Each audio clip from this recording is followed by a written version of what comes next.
Hello नमस्कार, स्वागत है आप सभी का हमारे यूट्यूब चैनल पर। आज की इस क्लास में हम चर्चा करने वाले हैं शिक्षण अभिक्षमता के महत्वपूर्ण प्रश्नोत्तरी पर। जी हाँ, जो आपके बीएसटीसी एग्ज़ाम के लिए इम्पोर्टेंट टॉपिक है। 50 क्वेश्चन इससे आपके आने वाले हैं। नंबर रहने वाला है 150 नंबर का मैटर आपका रहने वाला है। तो ये टॉपिक आपके लिए इम्पोर्टेंट है, तो इस सेशन को पूरा देखिएगा, कंप्लीट देखिएगा और इसे ज़्यादा से ज़्यादा शेयर कीजिएगा, ताकि जो शिक्षण अभिक्षमता के जितने भी क्वेश्चन आपके एग्जाम में आने वाले हैं वो आपका एक भी गलत ना हो, आप इसे सारे अच्छे से अटेम्प्ट कर सकें। एक बार फिर से मैं आपको बता दूं कि शिक्षण अभिक्षमता क्या होती है। ठीक है, शिक्षण अभिक्षमता जो है वो एक प्रकार की क्या है, एक कला होती है। जैसे कि शिक्षण के सिद्धांत हो गए, अधिगम के सिद्धांत हो गए, जितनी भी कलाएं होती है उन सभी का एक शिक्षक को नॉलेज होना जरूरी है। शिक्षण क्या होती है, एक कला होती है। तो उस कला को शिक्षक अपने तरीके से कैसे उसे सहज सके, ताकि वो बच्चों को बिल्कुल आसान तरीके से अपनी भाषा में उसे समझा सके। तो अगर शिक्षक जो है अपने ज्ञान के बारे में जागरूक है तो वो उस ज्ञान को इस तरीके से बच्चों के सामने प्रस्तुत करेगा ताकि बच्चे उसके ज्ञान को सीखने के साथ ही अपने समाज में भी एक जागरूक नागरिक बन सके। तो इन सभी बिंदुओं को ध्यान में रखते हुए खास तौर से जो टीचर लाइन होती है उसमें शिक्षण अभिक्षमता के टॉपिक से क्वेश्चन पुटअप किए जाते हैं। तो हमने जो पीछे की क्लास थी उसमें 80 क्वेश्चन पे बात कर ली थी। 2 या 3 सेशन में हमने इसमें क्लास लिया, जिसमें 1 से लेकर 80 क्वेश्चन हमने विद एक्सप्लेनेशन समझ लिए हैं। और आज हम शुरू करते हैं 81 नंबर क्वेश्चन से, जिसमें हम पहला क्वेश्चन देखते हैं कि निम्नलिखित में से सर्वाधिक अनुपयुक्त और अप्रभावी बाल अपराधिता का उपचार है।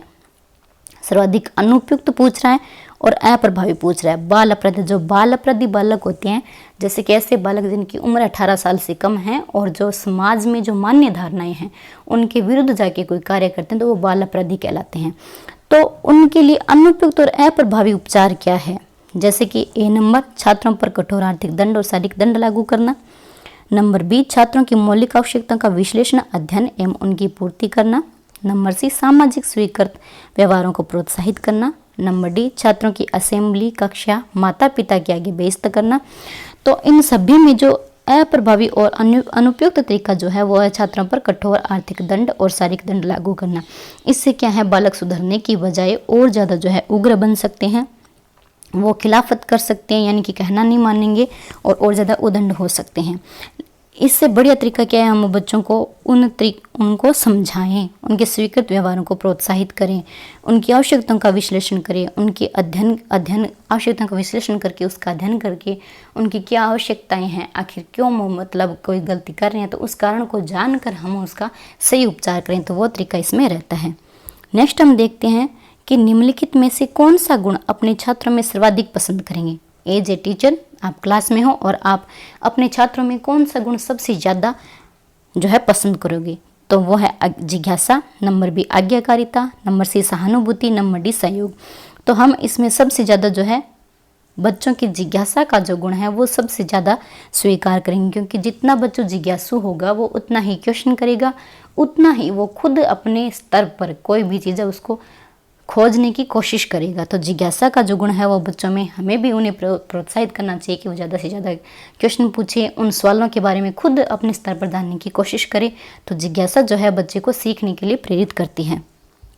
नेक्स्ट हम देखते हैं कि यदि कोई अध्यापक स्टाफ मीटिंग में व्यवधान डालता है तो मैं, जैसे आप एक अध्यापक हो और कोई अन्य अध्यापक है जो स्टाफ मीटिंग में व्यवधान डालता है, तो आप क्या करोगे, चुप रहेंगे या फिर उसे ऐसा न करने के लिए मनाने का प्रयास करेंगे, या उसका उग्र रूप से विरोध करेंगे, या प्रधानाचार्य से उसे मीटिंग से निकलवा देने का निवेदन करेंगे। तो इसमें हम क्या करेंगे, उसे ऐसा न करने के लिए मनाने का प्रयास करेंगे, थोड़ा सा समझाने का प्रयास करेंगे। नेक्स्ट हम देखते हैं कि इन बालकों को समाज से जोड़ने के लिए क्या करना चाहिए जो अकेले रहना पसंद करते हैं। अकेले रहने का मतलब क्या है, बालक क्या है, अंतर्मुखी स्वभाव का है, जो अकेला रहना पसंद करता है, कम बोलता है और मेल जोल रखना पसंद नहीं करता है। तो उसके लिए आप समाज में जोड़ने के लिए उसके लिए क्या करोगे, उन अवसरों को समाप्त करना जो एकाकीपन को बढ़ाते हैं ये। और नंबर बी कह रहा है कि उक्त छात्र पर सामूहिक दायित्व डालना, कि उसे समाज में रहने के लिए उसे बाध्य करना। नंबर सी कह रहा है कि बालक को उत्तम छात्रों के समूह से संबंध करना, जो बढ़िया जो विद्यार्थी हैं उनके साथ उस बच्चे को शामिल करना। और नंबर डी कह रहा है कि बालक में वांछनीय सामाजिक गुणों का विकास करना। हाँ, इसमें जो ये आंसर है नंबर डी, बालक में वांछनीय सामाजिक गुणों का विकास करना, जिससे क्या होगा, बालक जो है बालक के लिए जो अच्छे हैं, जैसे कि उसको समाज में बच्चों के साथ खेलने के लिए प्रेरित करना कि देखो बच्चे बच्चे मिलके खेलोगे तो ऐसे मान लो आपको आनंद मिलेगा। आप में एक तो क्या है कंपटीशन की भावना होगी, साथ में प्रोत्साहन की भावना होगी, ईमानदारी का गुण आप में होएगा। तो इस तरह से बच्चे को समझा कर हम उसमें वांछनीय सामाजिक गुणों का विकास कर सकते हैं ताकि उसका एकाकीपन दूर हो सके। नंबर 85 कि कोई अरुचिकर कार्य को कराने के लिए अध्यापक किस तरह से छात्रों को प्रेरित कर सकता है। मान लो कोई भी होमवर्क हो गया, असाइनमेंट हो गया, जो भी है, बालक उसमें रुचि नहीं ले रहा है तो उसको कराने के लिए एक शिक्षक होने के नाते आप उसे कैसे प्रेरित करोगे। नंबर 1 परीक्षा में फेल होने का डर दिखा दोगे कि पढ़ ले नहीं तो परीक्षा में फेल कर दूंगा, नंबर कौन दूँ, ये ऐसा करोगे। नंबर बी कि अभिभावकों का डर दिखाएंगे कि घर पे तेरी शिकायत करूंगा। नंबर सी कह रहे हैं कि समय समय पर प्रगति से अवगत कराएंगे। नंबर डी इसमें से किसी के द्वारा नहीं। तो हम अगर बच्चे को प्रेरित करना चाहते हैं तो उसको समय समय पर उसकी प्रगति से अवगत कराया जाए। भाई आज तूने इतना अच्छा किया है तो और प्रैक्टिस करना, और ज़्यादा इस पर मान लो काम करने की कोशिश करना, कल तेरे से ज़्यादा बढ़िया नंबर आएंगे। इस तरह से हम बच्चे को प्रेरित कर सकते हैं। नेक्स्ट में हम देखते हैं कि अधिगम प्रक्रिया में किसकी भूमिका सर्वोपरि है। अधिगम की प्रक्रिया में किसकी भूमिका सर्वोपरि है। नंबर 1 शिक्षण विधि की, नंबर बी छात्रों के ज्ञान की, नंबर सी शिक्षक की और नंबर डी शिक्षण सामग्री की। तो यहाँ पे जो अधिगम प्रक्रिया में जो हम देखते हैं, अधिगम और अध्यापन जो है एक शिक्षण की एक प्रक्रिया होती है जिसमें अध्यापन शिक्षकों के द्वारा होता है और अधिगम बच्चों के द्वारा होता है। तो इसमें सबसे महत्वपूर्ण भूमिका किसकी होती है जिसमें वो बच्चों को अच्छे से समझा सके, तो वो शिक्षक की होती है। जैसे कि एक अच्छे से अच्छी शिक्षण विधि और शिक्षण सामग्री भी मृत प्राय है जब तक उसके पास एक अच्छा शिक्षक नहीं है। तो इन सभी में जो महत्वपूर्ण है वो है शिक्षक। अगर शिक्षक बढ़िया पढ़ाने में बच्चों को प्रोत्साहित करने के लिए अग्रसर है तो बच्चे भी अधिगम अच्छे से करेंगे और जो है अपने प्रगति को और ज़्यादा ऊपर करेंगे। नेक्स्ट हम देखते हैं कि अभिप्रेरणा हेतु पुरस्कार किस रूप में दिए जाने चाहिए। अभिप्रेरणा जो होती है एक आंतरिक स्थिति होती है और अभिप्रेरणा 2 प्रकार की होती है, एक आंतरिक रूप से, एक बाह्य रूप से। आंतरिक रूप से देखो कैसे कि बच्चा खुद से अंदर मोटिवेट होता है कि मुझे ये काम करना चाहिए, यानी कि जैसे आज मेरा होमवर्क है, मुझे कंप्लीट करना है, मुझे इतना एग्जाम के लिए इतना सारा मैटर कंप्लीट करना है और मुझे क्लास में फर्स्ट आना है, ये उसका आंतरिक भाव है। एक अभिप्रेरणा होती है बाह्य अभिप्रेरणा, जैसे कि हम बच्चों को डांट कर पढ़ लेनी तो फेल हो जाएगो, या फिर माता पिता का डर दिखाकर, या फिर माता पिता के द्वारा बच्चों को ऐसे कहा जाता है कि अगर तुम क्लास में फर्स्ट आएगा तो तुझे साइकिल दिलवाएंगे, ये दिलवाएंगे, वो दिलवाएंगे, ऐसे करके बच्चों को बाह्य रूप से भी प्रेरणा की जाती है। तो देखिए इनमें जो इम्पोर्टेंट अभिप्रेरणा होती है वो होती है आंतरिक। जब तक बच्चा आंतरिक रूप से कुछ करने के लिए अभिप्रेरित नहीं है तो उसका परिणाम सकुशल नहीं रहने वाला है।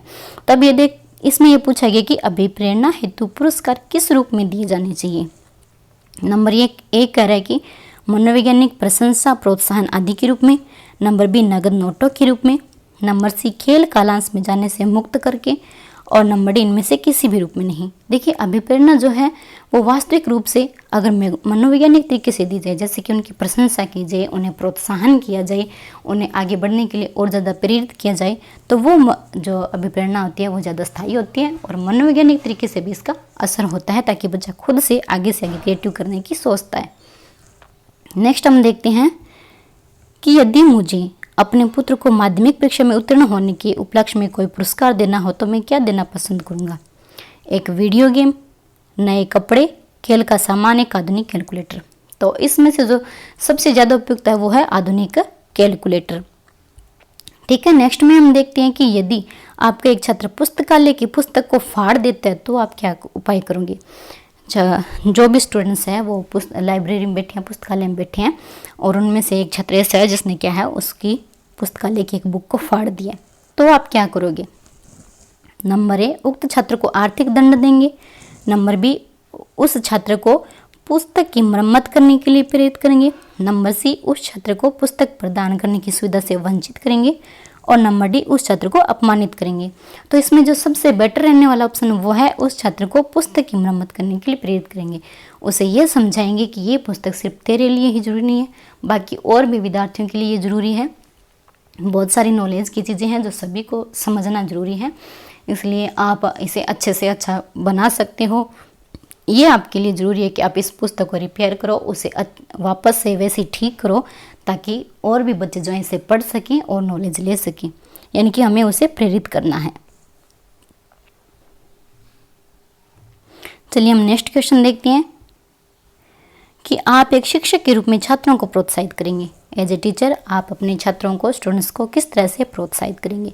स्वावलंबी बनने के लिए, नंबर बी उच्च शिक्षा ग्रहण करने के लिए, नंबर सी प्रतिभा प्रस्फुटन के लिए, और नंबर डी अविवाहित बने रहने के लिए।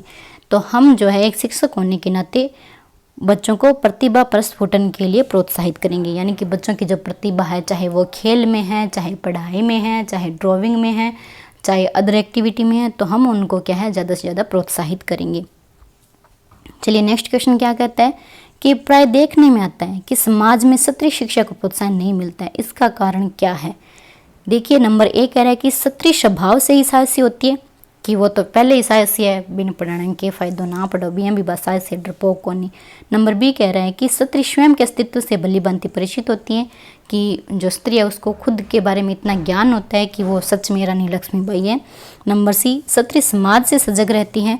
नंबर डी ये कह रहा है कि क्षत्रिय गृह कार्यों से विमुख हो जाती है। अगर ये जो है वो क्या है, एक कुछ सी धारणा है कि वो गृह कार्य से विमुख हो जाती है, पढ़े लिखी काम को नहीं करें, ये भाव होता है। तो इसमें हम देखते हैं कि क्षत्रिय स्वयं के अस्तित्व से भली भांति परिचित होती है। देखने में आता है कि समाज में स्त्री को प्रोत्साहन नहीं मिलता है, इसका ये कारण है कि स्त्री स्वयं के अस्तित्व से भली भांति परिचित होती है। नेक्स्ट हम देखते हैं कि अध्यापक किस प्रकार महान विद्वान पैदा कर सकते हैं। ये एक टीचर के लिए बहुत इंपॉर्टेंट क्वेश्चन है कि वो अपने स्टूडेंट्स को किस तरह से प्रेरित करें, मोटिवेट करें, उन्हें सहयोग करें, ताकि वो एक विद्वान बनकर निकले अपने स्कूल से। तो हम देखते हैं कि नंबर ए अपने गृह कार्य के द्वारा कि छात्रों को ज़्यादा से ज़्यादा कार्य दिए जाए।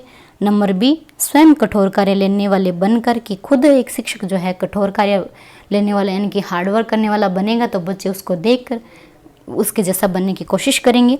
नंबर सी स्वयं महान विद्वान बनकर, और नंबर डी अपने विद्यार्थियों को प्रेरणा देकर। प्रेरणा जो होती है वो सबसे जो है महत्वपूर्ण हथियार होता है एक विद्यार्थी को आगे बढ़ाने के लिए, एक शिक्षक के द्वारा अपने शिक्षण को प्रभावी बनाने के लिए। जितना वो बच्चों को प्रेरित करेगा उतना ही बच्चे जो है ज़्यादा आगे बढ़ने की कोशिश करेंगे और ज़्यादा लगन के साथ सीखेंगे।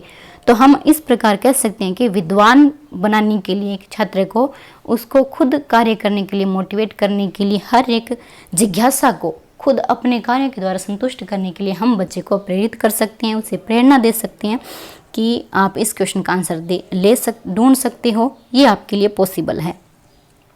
नेक्स्ट हम देखते हैं कि सीखने के लिए प्रोत्साहन किस प्रकार से पैदा होता है। नंबर ए सहपाठियों से प्रेरणा प्राप्त करने से। नंबर बी बचपन की प्रारंभिक प्रक्रियाओं से। नंबर सी विद्यालय में सीखने की प्रक्रिया से। और नंबर डी अध्यापक एवं छात्र के बीच अच्छे संबंधों से। यहाँ पे पूछा गया कि सीखने के लिए प्रोत्साहन किस प्रकार से पैदा होता है। सीखने के लिए जो प्रोत्साहन के लिए जो राइट आंसर रहता है वो है सहपाठियों से प्रेरणा प्राप्त करने से। शिक्षक और छात्र दोनों मिलकर अध्ययन और अध्यापन की प्रक्रिया संपन्न करते हैं, तो उसमें शिक्षक का भी पूरा रोल रहता है कि वो बच्चों को प्रोत्साहित करें। और सबसे बड़ी बात पीयर टू पीयर यानी कि सहपाठी से सहपाठी जो क्रिया होती है उसमें बच्चे जो है सबसे ज़्यादा प्रेरित होते हैं और सबसे ज़्यादा उन्हें प्रोत्साहन मिलता है, ताकि वो अपने विचारों से स्वतंत्र तरीके से कार्य कर सकें और सीख सकें। तो इसमें राइट आंसर है सहपाठियों से प्रेरणा प्राप्त करने से। नेक्स्ट देखते हैं कि कौन सा प्रश्न सबसे अधिक प्रेरित करने वाला है। कौन सा प्रश्न है जो सबसे अधिक प्रेरित करने वाला है। नंबर ए वर्तमान आवश्यकता के अनुसार। नंबर बी स्पष्ट कथन वाला। नंबर सी पूर्व ज्ञान से संबंधित। और नंबर डी हल करने के लिए कक्षा में समस्या पैदा करें। तो सबसे ज़्यादा प्रेरित करने वाला जो है वह है वर्तमान आवश्यकता के अनुसार। जब हम प्रश्न पूछते हैं वर्तमान में जो बच्चे की जिज्ञासा है उसको देखते हुए क्वेश्चन पूछते हैं, तो उसमें बच्चे ज़्यादा से ज़्यादा आंसर देंगे और ज़्यादा प्रेरित होंगे। नेक्स्ट है कि निम्नलिखित में से कौन सा कथन स्वतः प्रेरणा का उदाहरण नहीं है। स्वतः प्रेरणा यानी कि आंतरिक प्रेरणा, बच्चे में खुद से अंदर से जो मोटिवेशन क्रिएट होता है उसके बारे में पूछा गया है। नंबर ए विद्यार्थियों को पाठ के विकास में सहायता देने की अनुमति देना आंतरिक प्रेरणा का उदाहरण है या नहीं है। नंबर बी विद्यार्थियों को एक दूसरे के कार्य का मूल्यांकन करने की अनुमति देना। नंबर सी उनके कार्य के अंक देना। नंबर डी विद्यार्थियों की पृष्ठभूमि और अनुभवों का लाभ उठाना। तो इसमें स्वतः प्रेरणा का कार्य जो है इसमें ये कर रहा है उनके कार्य के अंक देना। देखो बच्चे ने आज मान लो कोई अपने बच्चे का एग्जाम लिया है, उसके मान लो 10 में से 8 नंबर आए हैं, तो आप उस बच्चे को क्या बोलोगे कि आप जो है अपने मेरिट स्तर से बिल्कुल 2 ही नंबर कम हो, तो आप इसे बेटर कर सकते हो। तो बच्चे में क्या है, आंतरिक प्रेरणा जागृत होगी। वो ये सोचेगा कि आज मैंने मान लो 10 प्रश्न दिए थे, 10 में से मैंने 8 ही याद किए थे, तो मेरे 8 नंबर आए थे। अब मैं आगे कोशिश करूं तो मेरे 10 में से 10 नंबर आ सकते हैं। तो बच्चा वो खुद से प्रेरित होगा कि मुझे कल जो है 10 में से 10 नंबर अटेंड करने हैं। तो इस तरह से बच्चे में स्वतः प्रेरणा के लिए इन उदाहरणों में से हम देखें तो ये जो है उनके कार्य के अंक देना सबसे महत्वपूर्ण है। नेक्स्ट देखते हैं कि बचपन में बाल समूह के निर्माण के संदर्भ में सर्वाधिक उपयुक्त कथन है। बचपन में बालकों का समूह बनता है, छोटे छोटे बालक जैसे कि शिशुअवस्था में टोली की अवस्था होती है, तो वो किस कथन के संदर्भ में सर्वाधिक उपयुक्त है। नंबर ए, बालकों को एक निश्चित सीमा तक सामाजिक आदान प्रदान की स्वतंत्रता दी जाए। नंबर बी, बालकों के मध्य विद्यालय की वृद्धि में ही सामाजिक आदान प्रदान की छूट दी जानी चाहिए। नंबर सी, बालकों में बाल समूह के निर्माण को प्रोत्साहन ही नहीं दिया जाना चाहिए। नंबर डी, बालकों को परिपक्व शिक्षकों की देखरेख में ही बाल समूह निर्माण की प्रेरणा दी जानी चाहिए। तो यहाँ पे है कि बचपन में बाल समूह निर्माण के संदर्भ में सर्वाधिक उपयुक्त कथन ये है कि बालक जो हैं उनको परिपक्व शिक्षकों की देखरेख में, यानी कि अच्छे शिक्षकों की देखरेख में बाल समूह निर्माण की प्रेरणा दी जानी चाहिए। जैसे बालकों पर संगति का सबसे ज़्यादा प्रभाव पड़ता है, तो ये सबसे बेटर जो है निर्णय एक अच्छा शिक्षक ही कर सकता है कि किस बच्चे के लिए कौन सी संगति अच्छी है। अगर होशियार बच्चा गलत बच्चों की संगति में बैठा है तो ये शिक्षक को ध्यान देना चाहिए कि उसे जो है उसकी जो टीम है उसको अच्छे से समझाए कि ये देखो गलत बच्चों के साथ ऐसा व्यवहार होता है और अच्छे बच्चों के साथ ऐसा व्यवहार होता है। एक शिक्षक का ये कर्तव्य बनता है कि वो बच्चों की टीम का पूरा ध्यान रखे और जो गलत बच्चे जो संगति में पड़ गए हैं उनको भी उनसे उभारने की कोशिश की जाए। तो यहाँ पे हम देखते हैं कि शिक्षकों के द्वारा ही बाल समूह निर्माण किया जाना चाहिए। नेक्स्ट हम देखते हैं कि उच्च शिक्षा आजकल लक्ष्य विहीन होती जा रही है। इसका कारण यह है कि इसके प्रति अरुचि रखते हैं छात्र। नंबर बी, छात्र शिक्षा कम प्रतियोगिता की तैयारी अधिक करते हैं। नंबर सी, छात्र समय यापन के लिए इनके समय निकालने के लिए उच्च शिक्षा ग्रहण करते हैं। नंबर डी, उच्च शिक्षा व्यवसाय मुख्य शिक्षा प्रदान करने में असमर्थ है। ये कह रहा है कि उच्च शिक्षा आजकल लक्ष्य विहीन हो रही है। क्यों? क्योंकि उच्च शिक्षा जो है व्यवसाय उन्मुखी जो शिक्षा है उसको प्रदान करने में असमर्थ हो रही है। नेक्स्ट हम देखते हैं कि जनसंख्या संबंधी शिक्षा को स्कूल के पाठ्यक्रम में शामिल किया जाना चाहिए। इस विषय में आपकी क्या राय है कि जनसंख्या संबंधी शिक्षा है तो उसको स्कूल के पाठ्यक्रम में शामिल किया जाए या ना किया जाए, इसके संबंध में आपका क्या विचार है एक शिक्षक होने के नाते। तो हम यहाँ पे देखते हैं कि प्रौढ़ शिक्षा कार्यक्रम का हिस्सा होना चाहिए जनसंख्या का जो टॉपिक है वो। नंबर बी ये कह रहा है कि आवश्यक नहीं है। नंबर सी भी कह रहा है कि ये अनावश्यक है। नंबर डी कह रहा है कि विश्वविद्यालय स्तर पर इसकी शिक्षा दी जानी चाहिए। तो इसका राइट आंसर है कि जनसंख्या संबंधी पाठ्यक्रम है उसको विश्वविद्यालय स्तर पर के सिलेबस में शामिल करना चाहिए। नेक्स्ट हम देखते हैं कि शिक्षक कक्षा में खाली समय विद्यालयों की समस्याओं पर परस्पर विचार विमर्श विद्यालय के लिए हितकर है। इस कथन से आप सहमत हैं कि शिक्षक कक्ष में खाली समय विद्यालय की जो समस्याएं उन पर विचार विमर्श विद्यालय के लिए हितकर है। क्या आप सहमत हैं? पूर्णतः सहमत हैं, क्योंकि अगर खाली समय बचा है तो शिक्षकों के लिए इम्पोर्टेंट है कि वो अपने विद्यालय की जितनी भी समस्याएं, चाहे वो छात्रों के शिक्षण से संबंधित हो, उनके बैठने की व्यवस्था से संबंधित हो, उनके टॉपिक से संबंधित हो या फिर विद्यालय की अन्य जो देखरेख से संबंधित हो, वो समस्याएं जो है एक खाली समय में शिक्षक कर सकते हैं। नेक्स्ट क्वेश्चन है कि प्रजातंत्र का मतलब क्या होता है, ये यहाँ पे पूछा गया कि सबको समान अवसर मिलना चाहिए। नंबर डी है कि केवल योग्य व्यक्तियों को ही अवसर मिलना चाहिए। नंबर सी, सरकार को तय करना चाहिए कि किसको क्या अवसर मिले। नंबर डी, प्रत्येक उनकी योग्यता के अनुसार मिलना चाहिए। तो यहाँ पे प्रजातंत्र का मतलब है कि प्रत्येक व्यक्ति को उसकी योग्यता के अनुसार अवसर मिलना चाहिए। तो ये है इसका right answer number D. Next में देखते हैं। नेक्स्ट में बस इतनी ही अपने पास जो हमने देखा था कि शिक्षण अभिक्षमता के 100 क्वेश्चन का हमने जो लक्ष्य ले रखा था वो हमारा भी कंप्लीट होता है। आगे ऐसे ही इम्पोर्टेंट क्वेश्चंस के साथ नेक्स्ट वीडियो में हम आपके लिए लेके आएंगे ऐसे ही क्विज। तो आप इसे ज़्यादा से ज़्यादा शेयर कीजिए, हमारे चैनल को सब्सक्राइब कर लीजिए और ज़रूर इसे लाइक कीजिए और ज़्यादा से ज़्यादा शेयर कर दीजिए। तो ऐसे इम्पोर्टेंट क्वेश्चंस के साथ जो आपका 50 क्वेश्चन का मैटर 150 नंबर का मैटर रहने वाला है, जिस पर हम आगे की क्लास में चर्चा करेंगे। तो उम्मीद है कि ये 100 क्वेश्चन आपके लिए बहुत ही हेल्पफुल रहे हैं, आपको अच्छे से समझ भी आए हैं। तो ऐसे ही अच्छे से क्वेश्चन के साथ मिलते हैं नेक्स्ट क्लास में। तब तक के लिए धन्यवाद।